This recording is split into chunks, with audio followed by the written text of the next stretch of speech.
Salut à tous, bienvenue dans ColorOS 11. Aujourd'hui, je vais vous présenter plusieurs astuces. Le nombre d'astuces s'affiche actuellement à l'écran. Des astuces sous ColorOS 11 que j'ai reçues. Je vais vous montrer un petit peu les principales nouveautés sous forme d'astuces. C'est parti, première astuce.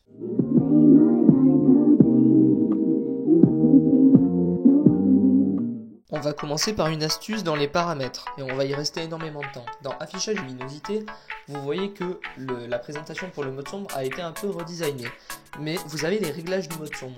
Vous cliquez dessus et vous avez trois modes différents de mode sombre. Un mode sombre amélioré qui est le vrai mode sombre qui sur les écrans AMOLED étendra complètement les pixels, vous donnant l'impression d'avoir un vrai noir. Vous avez le mode moyen qui sera gris foncé et le mode doux qui sera évidemment les clairs.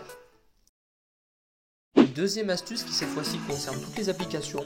Imaginons que vous avez un texte en langue étrangère et que vous n'arrivez pas à le traduire vous-même. Vous faites trois doigts, vous les maintenez, vous sélectionnez le texte que vous voulez traduire.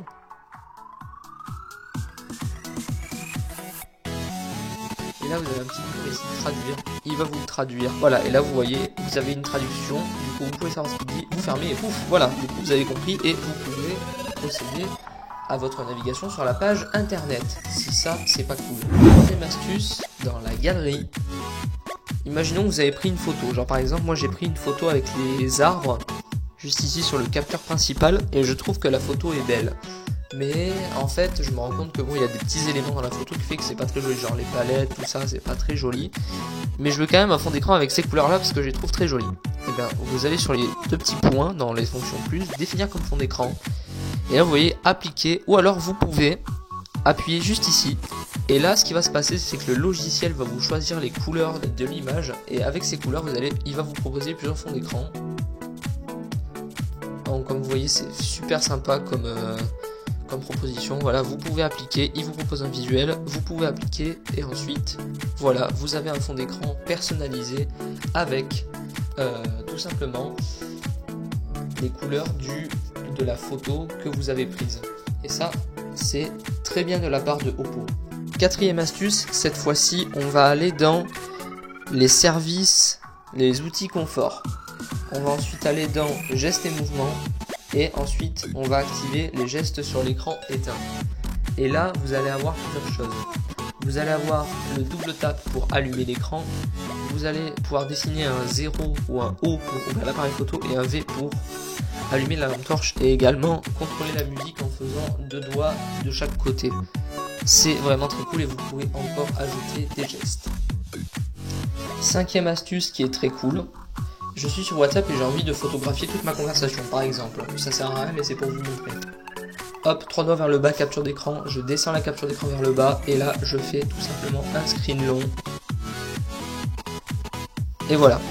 Là, j'ai tout simplement un screen de toute ma conversation avec les modifications qui y ont été apportées. Et c'est très cool. Autre astuce, cette fois-ci, vous allez vous rendre dans l'onglet personnalisation et vous allez aller dans vos paramètres de l'Always on Display. Ici, vous voyez que pas mal de choses ont changé par rapport à ColorOS 7. Je vous invite évidemment à aller voir ma vidéo sur ColorOS 7 dans le cas où vous ne l'aurez pas vu. Mais vous voyez que la présentation a déjà bien changé. On peut cette fois-ci rajouter des images, des textes et des motifs. Mais nous, ce qui nous intéresse, c'est de cliquer ici sur le petit plus et d'aller sur motif personnalisé. Et là vous atterrissez là-dessus. Donc là vous pouvez choisir votre pattern de couleur ou même créer le vôtre. Moi par exemple je vais mettre celui-ci. Et là vous commencez à faire des petits traits sur l'écran. Alors vous êtes guidé genre fois 4 millions par le logiciel. Mais par exemple je dessine un peu comme ça et vous voyez que j'ai un motif qui finalement est assez joli. Ensuite vous faites suivant, vous pouvez choisir vos options si vous voulez faire apparaître la couleur dont vous souhaitez faire apparaître les différentes options. Vous pouvez évidemment choisir de faire apparaître une horloge et un compteur numérique ou pas. Vous pouvez choisir de faire apparaître la date et la batterie et les notifications. Autre astuce qui est toujours dans personnalisation, vous cliquez sur vos styles d'icônes et vous avez tout simplement de nouveaux styles d'icônes qui ont été ajoutés. Par exemple celui-ci des icônes sans fond, un style un peu plus dessin on va dire. Et toujours les styles personnalisés de ColorOS 7 qui ont été un peu remaniés avec 11. Toujours dans l'onglet personnalisation, vous pouvez choisir la couleur du panneau de notification. Ici vous voyez que je l'ai déjà personnalisé, c'est en bleu. Mais si vous voulez mettre des couleurs chaudes, eh bien vous pouvez tout à fait le faire. Regardez, voilà, ça se paramètre en 2 secondes. Vous avez plusieurs styles de couleurs, ou même vous pouvez choisir une couleur unique pour tout. Moi je vais remettre les couleurs froides, mais voilà, c'est là. Toujours dans l'onglet personnalisation, vous pouvez changer la forme du centre de contrôle. Ici vous voyez que j'ai mis des ronds, un peu comme Android stock, mais si vous voulez des carrés, vous pouvez mettre des carrés. Si vous voulez mettre des carrés arrondis, c'est possible. Si vous voulez mettre des formes bizarres, c'est possible aussi. Bref, tout est possible, tout est personnalisable à souhait dans ColorOS 11, et ça, c'est vraiment pas mal. Autre petite feature intéressante, pour ça il faut télécharger une application, je vous mets le lien en description évidemment. Vous cliquez sur Labo des sonneries, ça s'ouvre, et là, vous pouvez tout simplement prendre des sonneries donc de Oppo qui sont juste ici. Par exemple, on va prendre cette sonnerie, la sonnerie Rêve. Là on a une tonalité de base, et vous voyez on peut la faire changer.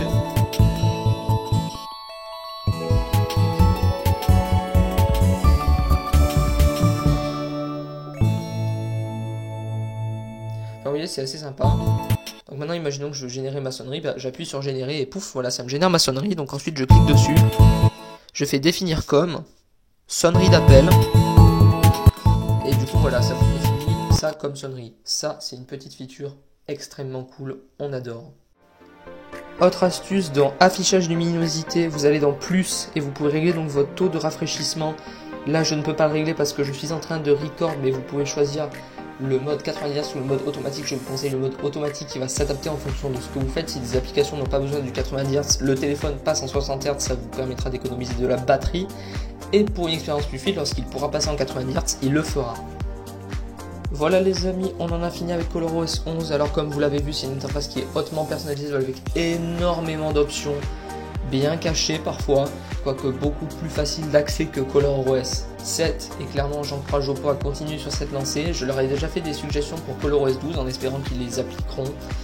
Mais voilà, pour moi, c'est déjà une très bonne recette, ça marche très bien, c'est très fluide, c'est très bien optimisé partout, que ce soit les performances, la batterie, c'est très bien optimisé, ça rame pas, ça bug pas, c'est très cool. Et nous, eh ben, écoutez, on se retrouve soit la semaine prochaine, soit dans 2 semaines, dimanche, pour une nouvelle vidéo. Allez, à la prochaine!